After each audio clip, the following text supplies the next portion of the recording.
দেব বাংলাদেশের রাজনৈতিক অঙ্গনের এইমাত্র হাতে পাওয়া সর্বশেষ গুরুত্বপূর্ণ সংবাদ। শুরুতেই শিরোনাম। দল পুনর্গঠনে বিএনপি কি হচ্ছেন মহাসচিব, থাকছে বিস্তারিত প্রতিবেদনে। আর জানিয়ে দেব বেগম খালেদা জিয়ার গ্যাটকো দুর্নীতি মামলার অভিযোগ গঠনের শুনানি 25 জুন, থাকছে বিস্তারিত প্রতিবেদনে। এরপর জানিয়ে দেব বিএনপিকে মানসিকভাবে বাধা দিতে আওয়ামী লীগের পাল্টা কর্মসূচি, থাকছে বিস্তারিত প্রতিবেদনে।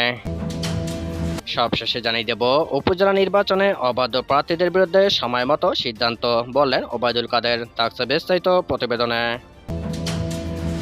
এতক্ষণ শিরোনাম শুনছিলেন, এবার বিস্তারিত। দল পুনর্গঠনে জাতীয় কাউন্সিলে যাচ্ছে বিএনপি। দলটির মহাসচিব পদে শোনা যাচ্ছে ডক্টর মঈন খান, গয়েশ্বরচন্দ্র রায়, মির্জা আব্বাস, আমির খসরু মাহমুদ চৌধুরী সহ বেশ কয়েকজনের নাম। বিএনপির জ্যেষ্ঠ নেতাদের দাবি, কেন্দ্রীয় কমিটি মেয়াদ 5 বছর আগে শেষ হলেও দমন পীড়নের কারণে ঠিক সময়ে কাউন্সিল করা যায়নি। রাজনৈতিক সহাবস্থান নিশ্চিত হলেই তা করতে চান তারা। 17 বছর ক্ষমতার বাইরে বিএনপি সবশেষ জাতীয় কাউন্সিল হয় 2016 সালে মার্চ মাসে। মেয়াদোত্তীর্ণ কমিটি দিয়ে 5 বছরেরও বেশি সময় ধরে চলছে দলটির রাজনৈতিক সকল কার্যক্রম। 2016 সালের কাউন্সিলে ভারমুক্ত হয়ে দলের মহাসচিব হন মির্জা ফখরুল ইসলাম আলমগীর। 2014 থেকে 18 সালের পর 2024 নির্বাচনেও বিএনপির আন্দোলন ব্যর্থ হওয়ায় সে পদে আসতে পারে পরিবর্তন। বিএনপির নতুন মহাসচিব কে হচ্ছেন এ প্রশ্নে শোনা যাচ্ছে 4 কেন্দ্রীয় নেতার নাম। এর মধ্যে প্রথমেই আছেন স্থায়ী কমিটির সদস্য ডক্টর আব্দুল মঈন খান। আলোচনায় আছেন গয়েশ্বরচন্দ্র রায়, মির্জা আব্বাস, আমির খসরু মাহমুদ চৌধুরী সহ আরও কয়েকজনের নাম। জ্যেষ্ঠ নেতারা বলছেন, মহাসচিব সহ বড় পদে পরিবর্তন নিজ ক্ষমতা বলে যে কোনো সময়ই করতে পারেন দলের চেয়ারম্যান, তবে তা জাতীয় কাউন্সিলের মাধ্যমে হওয়া ভালো। এর প্রসঙ্গে বিএনপির স্থায়ী কমিটির সদস্য আমির খসরু মাহমুদ চৌধুরী বলেন, এগিয়ে যেতে হলে দলের সদস্যদের পদায়ন বা পদ পরিবর্তন খুবই স্বাভাবিক ও চলমান প্রক্রিয়া। এখন কিছু পরিবর্তন আসতে যাচ্ছে, প্রয়োজনের সামনে আরও আসবে। বিএনপির স্থায়ী কমিটির সদস্য মঈন খান বলেন, নিয়ম মোতাবেক বিএনপি সবসময় কাউন্সিল করতে চায়। কাউন্সিলের মাধ্যমে দলের বিভিন্ন পদে নানা পরিবর্তন আসবে, এটি খুব স্বাভাবিক ও চলমান প্রক্রিয়া।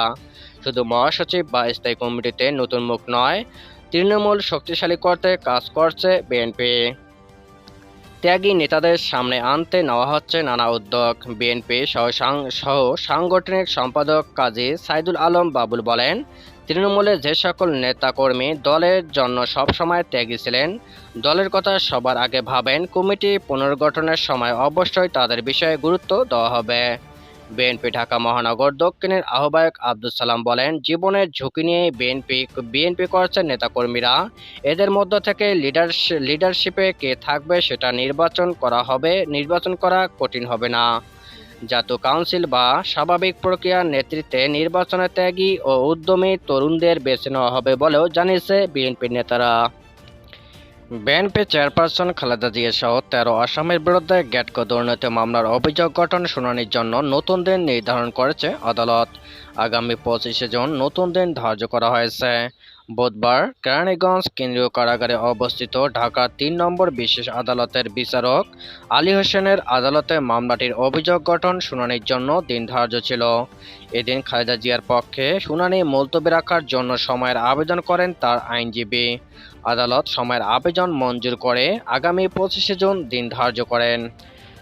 বিএনপিকে মানসিকভাবে বাধা দিতে আওয়ামী লীগ পাল্টা কর্মসূচি নেয় বলে জানিয়েছে দলটির সাধারণ সম্পাদক ওবায়দুল কাদের। তিনি বলেন, আমরা মাঠে থাকলে তারা অর্থাৎ বিএনপি অগ্নিসন্ত্রাস করার বিষয়ে একটা মানসিক বাধা পাবে, সে কারণে আমরা এটা করি। আমরা শান্তি সমাবেশ করছি, তারা বিক্ষোভ করছে। আজ বুধবার আওয়ামী লীগের ধানমন্ডি কার্যালয়ে এক সংবাদ সম্মেলনে সাংবাদিকদের প্রশ্নের জবাবে এসব কথা বলেন ওবায়দুল কাদের।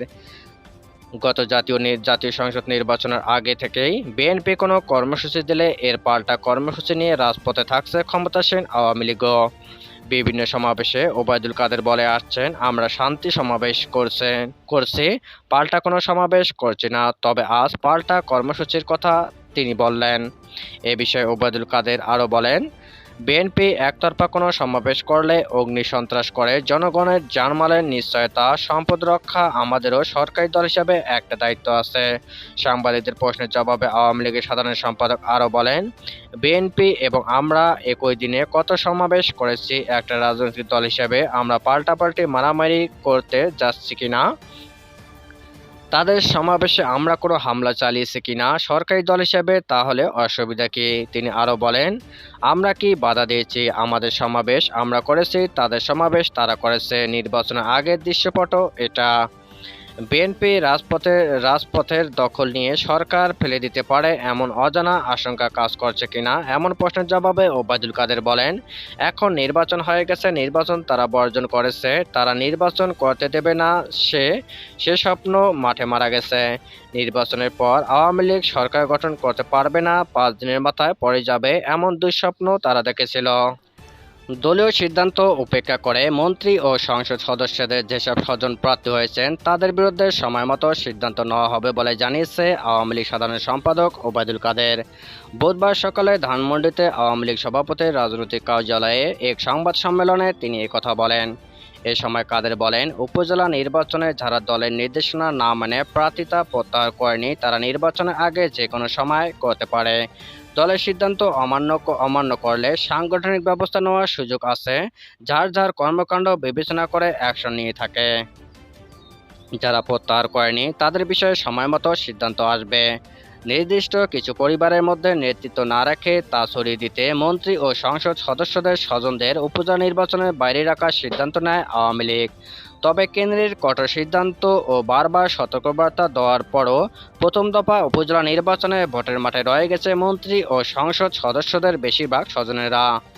নাটোর সিংড়া তথ্য ও যোগাযোগ প্রযুক্তি প্রতিমন্ত্রী জুনাইদ আহমেদ পলকের শ্যালক লুৎফর হাবিবসহ 3 জনের মনোনয়ন প্রত্যাহারের বাইরে আর কোনো প্রত্যাহারের খবর নেই। মাদারীপুর সদরের সংসদ সদস্য শাহজাহান খানের ছেলে আশিবুর রহমান খানসহ আরও অন্তত 20 জন অবাধ প্রার্থী মাঠে রয়ে গেছেন। আওয়ামী লীগের কেন্দ্রীয় নেতারা জানিয়েছেন, দলের নির্দেশ অমান্য করে উপজেলা নির্বাচনের মন্ত্রী বা সংসদ সদস্যদের যেসব স্বজনেরা প্রার্থিতা প্রত্যাহার করেনি তাদের বিষয়ে আগামী 30 এপ্রিল দলের কেন্দ্রীয়